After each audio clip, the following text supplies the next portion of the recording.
देखिए वे कहीं ना कहीं कानून की आड़ में एक परिवार है वो उजड़ रहा है। मैम से बात कर लेते हैं। अच्छा नमस्कार। नमस्कार जी, सभी मीडिया के सभी दर्शकों को मेरा नमस्कार। देखिए कानून है और इस कानून के कारण भी कहीं ना कहीं सरकार ने जो कानून बनाया था वो पीड़ितों के लिए बनाया था। कुछ महिलाएं इसका और कुछ जेंट्स भी इसका गलत फायदा उठा रहे हैं, क्या कहना चाहोगे? बिल्कुल बिल्कुल, ये जो सरकार जो विदेशी नीतियां हमारे देश के अंदर लागू कर रही है, ये कह के ये हमारे हित के लिए हैं, लेकिन जो हमारा देश है एक मतलब सिर्फ हमारा एक भारत देश ऐसा है जिसको धरती माता बोला जाता है। तो यहाँ पे मतलब एक गांव के अंदर भी एक लड़की होती है जो 36 बिरादरी जिसको बहन मानता है, तो हमारे ऐसे समाज में ये विदेशी नीतियाँ लागू करने का कोई मतलब बनता ही नहीं है जी।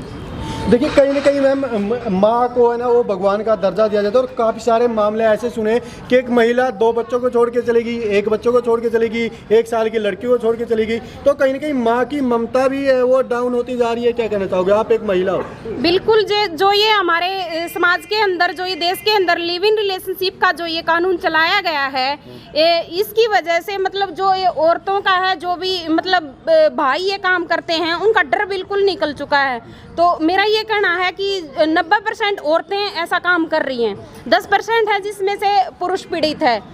तो एक ये भी सरकार ने एक नीति लागू की हुई है, जैसे मान लो कोई भी पुरुष लिव इन रिलेशनशिप में है, मान लो शादी होगी, उसके बाद अदर वो किसी रिलेशन में है, तो महिला को इतनी अथॉरिटी दे रखी है कि वो एक मतलब उसके ऊपर केस दर्ज कर सकती है मेंटली टॉर्चर का, जबकि पुरुष के पास ये अथॉरिटी नहीं है। तो इसका फायदा महिलाएं उठा रही हैं। अब कहीं ना कहीं है कानून इसलिए बना था कि पीड़ित हो, लेकिन महिलाएं हैं जो इस बात का फायदा उठा रही है कि पुरुष, लेकिन पुरुष कहीं ना कहीं दबाव फील करता है जी। जो ये महिलाओं के लिए जितने कानून जो सरकार ने लागू कर दिए ना, उसके बाद से ये इतने सारे मामले हमारे सामने आ रहे हैं। दिन प्रतिदिन घर उजड़ते जा रहे हैं। महिलाओं के लिए महिला थाने बना दिए गए हैं, उनको ये तक अथॉरिटी दी गई है कि भाई पुरुष दूसरे रिलेशन में है तो वो अपना मेंटली टॉर्चर का केस भी कर सकती हैं।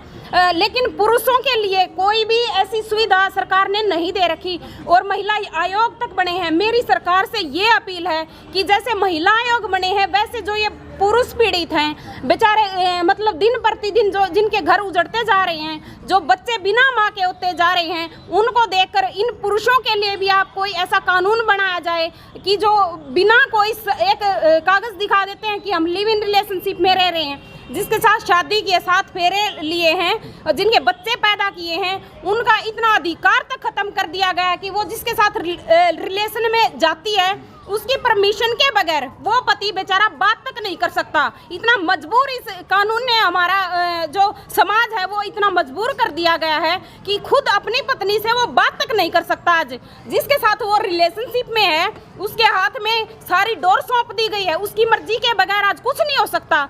ये कहाँ की नीति है?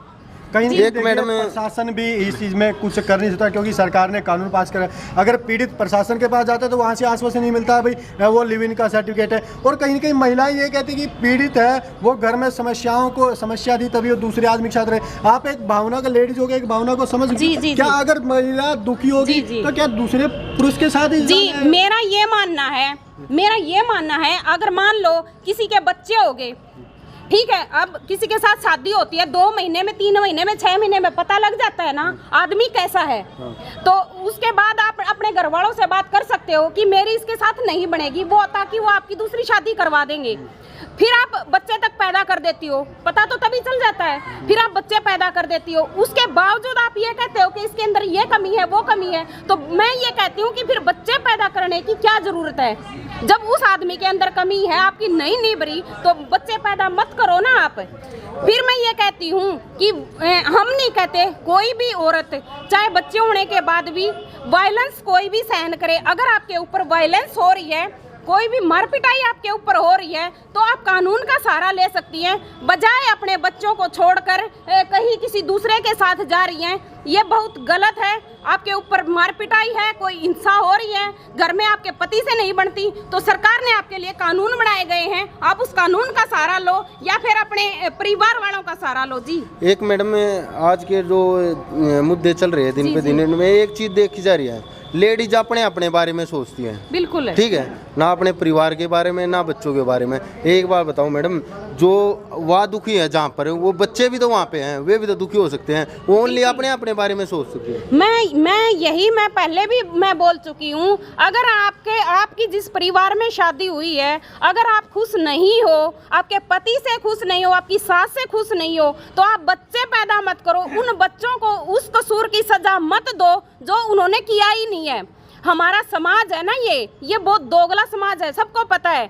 जब वो आगे बच्चे बड़े होंगे ना, कोई ये नहीं सोचता कि भाई जो कसूर इसकी माँ ने किया है उसकी सजा हमारा समाज उन बच्चों को देता है। कहीं बोलने के लायक नहीं छोड़ता, कहीं उनको खड़े होने के लायक नहीं छोड़ता, कहीं दूसरे बंदे से थोड़ा कुछ बोल दिया तो ये कह के निकल जाएंगे कि तुम्हारी माँ ऐसे चली गई थी, तुम क्या बोल रहे हो। तो मेरा ये मानना है कि उन बेचारे बच्चों को आप उस कसूर की सजा मत दो जी। देखिए कहीं ना कहीं मतलब बच्चे भी आगे जो भविष्य हो उनका टॉर्चर हो सकते हैं ऐसे कमेंटों से, क्योंकि समाज में है ना वो सिर्फ फायदा उठाते ही कमियों का, कहीं ना कहीं ये भी बात। बिल्कुल जी। बहन जी एक बात पूछते, हमारा जो भारतवर्ष है जी वो वेद शास्त्रों को मानता है। जब हम अपनी बेटी के लड़की के फेरे कराते हैं, वहाँ भी आग को साक्षी मान के, माँ बाप को साक्षी मान के, वहाँ नीम पे पक्का रहने की कसम खाते हैं। क्या उसकी कोई वैल्यू नहीं? एक कोर्ट से कागज बनवा लिया, उसकी मान्यता है और उसकी मान्यता नहीं है। बिल्कुल है। तो इसके बारे में क्या प्रतिक्रिया आपकी? तो यही मैं कह रही हूँ, जब कानून ने एक वो पर्चा पकड़ा दिया, बस इसकी वजह से हर कोई एक पति इतना मजबूर होके बैठ गया आज कि उसको हाथ जोड़ने पड़ते हैं अपनी पत्नी से बात करने के लिए। हाँ जी, हाँ जी। और एक वो है जिसका कोई मतलब ही नहीं है, खाम खाई जो थर्ड पर्सन है, उसके हाथ में इतनी डोर आ गई सिर्फ एक उस कागज की वजह से। तो ये बहुत अच्छी बात बताई हमने भी, सर ने भी बात बताई। एक बात और भी देखो ना, जब कोर्ट में फैसला नहीं होता वहाँ भी नियम धर्म होते, गीता पाठ अटकवाता मजिस्ट्रेट भी। बिल्कुल। तो ये क्यों नहीं मानते जो फेरे कराते हैं हम उसको? कहीं ना कहीं हमारा जो धर्म है उसको भी हमारा धर्म भी हानि हो रही है, नष्ट किया जा रहा है। क्योंकि अगर सरकार कानून पास करती है तो पीड़ितों के लिए करती है, लेकिन कहीं न कहीं जैसे बताया कि अग्नि को साक्षी मान के फेरे लिए जाते हैं, फिर उसी अग्नि को फिर कोर्ट में अगर सामने बताया जाता है कि शादी हुई, तो फिर एक लिव इन रिलेशन का सर्टिफिकेट जो सरकार के द्वारा बनाया जाता है, उसकी आड़ में ऐसे महिलाएं और पुरुष भी और महिलाएं भी काम वो गलत काम हो रही है, एक परिवार है उजड़ रहे हैं, बच्चे अनाथ की तरह ही अपना जीवन व्यतीत है वो कर रहे हैं जी। लास्ट में सरकार से मेरी यही अपील है कि हमारे जो देश के अंदर ऐसी विदेशी नीतियां मत लागू करो जिससे जो ये हमारा समाज है, हरियाणा की संस्कृति है, ये एक दीमक की तरह खत्म होती जा रही है। धन्यवाद।